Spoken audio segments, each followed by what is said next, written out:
On juhlapuheen aika ja sen on meille lupautunut pitämään liiton puheenjohtaja Matti Harjuniemi ja otsikkohan on määritelty, että AY-liikkeen koulutustyö nykypäivän yhteiskunnassa, mutta Matti kertoo sitten sen sisällön.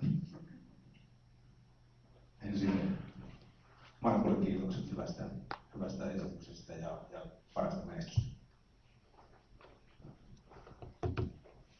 Tämähän on mahtava tilaisuus. Täällähän on kaikki. Että mulla tulee tässä puheenvuoron aikana, kun katson tätä yleisöä, teitä näitä pönöttäjiä tässä eessä ja opiskelun kavereita ja vanhoja tuttuja 80-luvulta, kun on itse tullut tähän ympyrän mukaan. Ja sitten sen jälkeisiltäkin vuosilta. Monet teistä olet mukana tekemässä pioneerityötä täällä. Reili heti ensimmäisenä tulee tässä mieleen, muistan 80-luvulla aloitettiin täällä Siikarannassa yrityskohtaiset kurssit. Reili veti puolimatkan porukkaa, oli puheenjohtajana siinä tiimissä ja se meni todella hyvin ja se jatkoi hyvin. YIT-miehet on täällä, Eskoja on täällä enemmänkin paikalla, kovan tason ammattiyhdysmiehiä.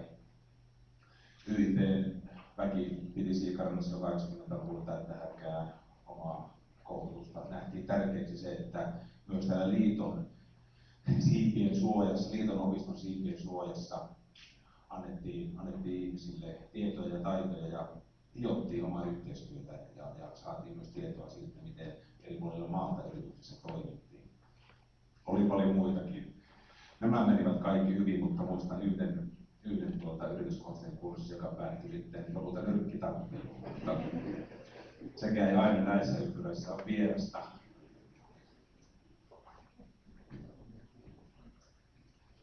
Se kun ihmiselle annetaan tämmöinen aihe, että puhupas nyt ammattiyhdistysliikkeen koulutustehtävästä nykypäivän yhteiskunnassa, tai ihan minkä muuta tahansa aihe mulle olisi annettu, niin kyllä mä ajattelin, että mä puhun mitä mä itse haluan tässä. Niinhän sitä neuvotaan tuolla noissa esiintymiskursseilla, että yritä sanoa se oma viesti läpi ihan riippumatta siitä, mitä sulta kysytään. Ja se on hyvä neuvo.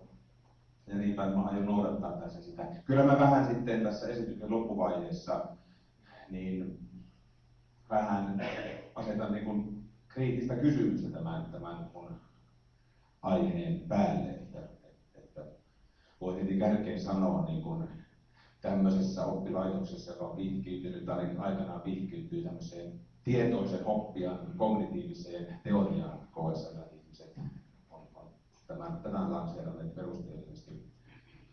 Heti kärkeen meinaan sanoa, mihin mä tässä päädyin, että se on ihan mieletön ajatus kokonaan, mikä mulle on tähän tehtäväksi annettu. Mutta kiitokset tosiaan siitä, että sain tulla puheenvuoron esittämään aluksi ihan sellaista omakohtaista historiaa, joka taustottaa sitten sitä, että miten mä funtsaan tätä ammattiyhdistysliikkeen koulutustehtävää.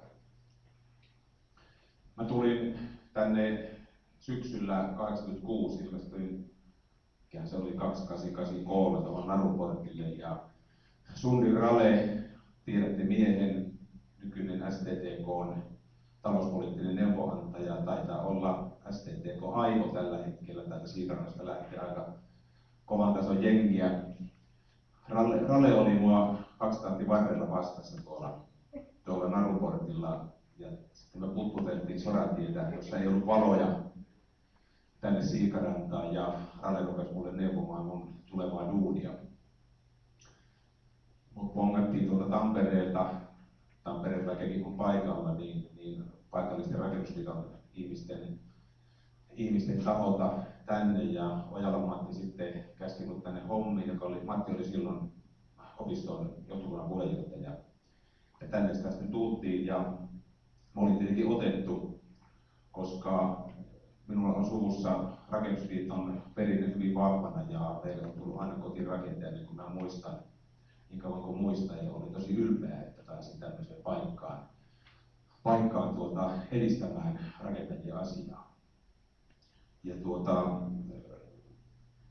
tämä Siikaranta oli silloin 70-luvun alussa. Tosiaan lisärakennusta oli tehty siinä 60- 60-luvun loppupuolella, ja jossa varsinaisesti tämä opintotoiminta, lähinnä majoitustoiminta aloitettiin, ja sitten taisi olla 74-75, kun tänne valmistui varsinainen kurssisiipi. Nyt tämä viimeinen vaihe on tosiaan sitten 80-luvun lopulla, niin kuin Markku kertoo. Hakasen täällä rakensi, ja Hakankin miehiä taitaa olla paikalla. Opettajia oli silloin rehtorin lisäksi 2. Eli Poikela Esa tosiaan tuli Pättinen Pekan jälkeen. Nämä on KSL-ihmisiä kaikki. Mullakin on tämmöinen aatteellinen kotipesä KSL:ssä, jossa tehtiin semmoista hyvin mielenkiintoista ja älyllisesti haastavaa duunia, että mietittiin kaikkia hommia ja kyseenalaistettiin. Ja sehän on tietenkin nuorille ihmisille tosi mukavaa. Ja niin täytyy olla, asiat menee ja rullailee sillä tavalla eteenpäin. Esa oli yhtä kaikki silloin Reksinä. Ikosen Arvo kävi muuten siellä välissä. Arvokin oli KSL-kavereita, sieltä oli vielä vuoden vetäjiä. Arvo ei ollut pitkään. Eikä ollut Esakaan, enkä ollut minäkään silloin, mutta se ei ollut Siikaramista, vaan ihan muista kysymyksistä. Mä olin tosiaan, Esa oli täällä Reksinä ja se houkutteli mut sitten tosiaan ja Ojala-Matti ja Katamosen Rake Tampereelta tänne. Ja Esahan lähti sitten Tampereelle jatkamaan aikuiskasvatuksen opintoja ja on nykyään tieteellisessä uralla mennyt todella pitkälle. Ja Esalla oli täällä virka päällä, kun mä tein sitten Esan viimeisen vuoden sen sijaisuutta. Ja se on mun historia tältä osin. Valtosen Osmo, joka oli Palokankaan Lauran seuraaja, niin opetti sosiaalipolitiikkaa ja Osmo Valtas vastasi silloin työsuojelukursseista. Ja Rale oli tosiaan vauhdikas heppu kansantaloustieteen opettaja, joka se tilalle minä tulin tänne ja mä sitten vastasin myös luottamusmieskurssien vetämisestä. Aika hieno tunne oli kyllä, kun oli 35 kaveria ensimmäisellä luottamusmieskurssilla ja mulla oli hönkäisestä lähtevä ajatus, mitä täällä oikein tehdään. Mutta hyvin meni, koska mä sain sivatregaalipulloa sitä porukalta lahjaksi ja oli oikein otettu ja tunnen tietenkin monia niistä ihmisistä vieläkin. Tosiaan Pättinen Pekka aloitti tämän homman. Pekka lähti täältä Sirola-opiston rehtoriksi. Sirola on sitten mennyt ajat sitten omia latujaan ja päätynyt omaan päätökseensä. Pedagoginen innostus oli tosiaan kova. Tutkittiin kaikkia viimeisiä käytäntöjä ja teorioita. Oli tosiaan tämä kognitiivinen malli, että ensin täytyy käydä läpi orientaation perusta, mistä on kysymys. Haluttiin, että opiskelijat tietää, mitä he oppivat ja että oppivat oppimaan. Pari esimerkkiä, että mikä on öljyn jalostamon toimintaperiaate.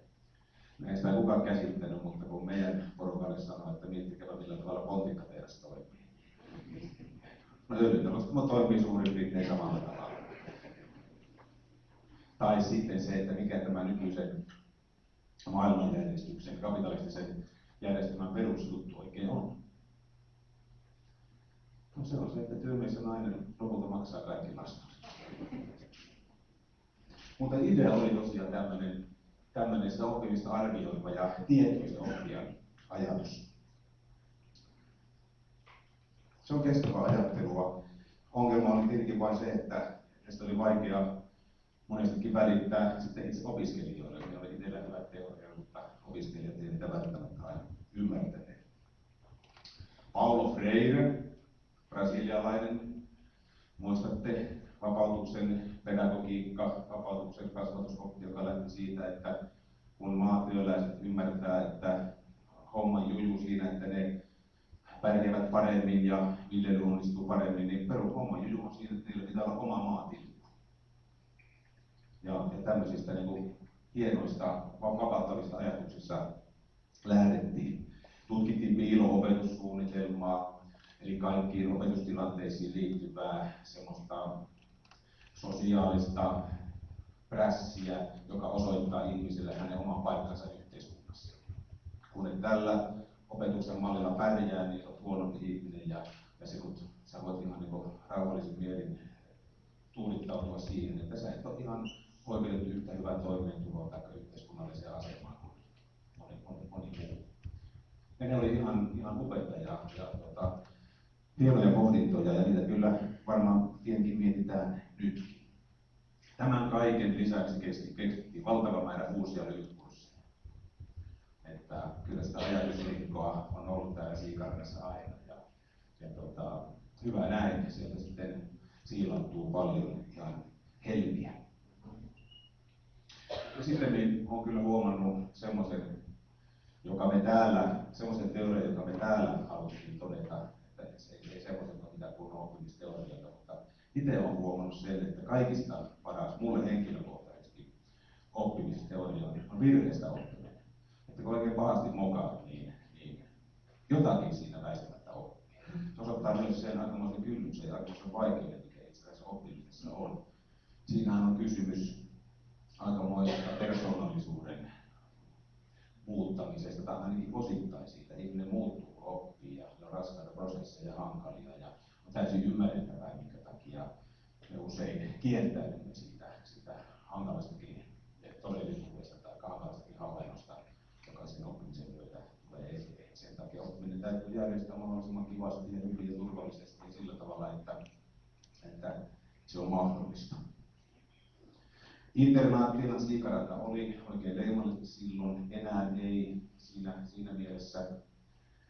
Kurssikeskus kehittää oman pienen, ei välttämättä pienen, mutta oman käsityksensä siitä työyhteisöstä ja koko yhteisöstä ja maailmasta ja taustayhteisöstä, joka on tietenkin ihan oikein.